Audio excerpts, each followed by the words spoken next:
There are a few simple actions you should perform as a regular habit before and after each coffee-making session on your Oracle Jet.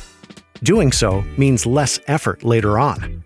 Let's start with the group head purge. Before you brew, insert and lock the portafilter into the group head. Press the brew icon to run a short flow of water for 5 seconds. Then, press the brew icon again to stop it. This will purge any ground coffee residue from the group head and stabilize the water temperature before extraction. Wipe, clean, and dry the basket before making your next coffee. After every coffee-making session, we recommend you to perform a clear water backflush before turning off the machine. This helps remove any residual oils from the espresso paths. First, empty the drip tray and locate the gray silicone cleaning disc supplied with your machine.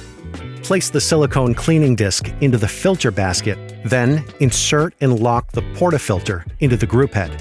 Press the brew icon to start the flow of water into the portafilter. After around 20 seconds, stop the shot which discharges water back into the drip tray. Do this 3 or 4 more times and your clear water backflush is complete. And finally, the filter basket rinse. Make sure your filter basket is cooled before removing and rinsing it and the portafilter under hot water. This removes any coffee oil residuals. If the holes in the filter basket are blocked, dissolve a cleaning tablet in hot water and soak the filter basket and portafilter in the solution for approximately 20 minutes. Then, rinse and dry thoroughly before your next use.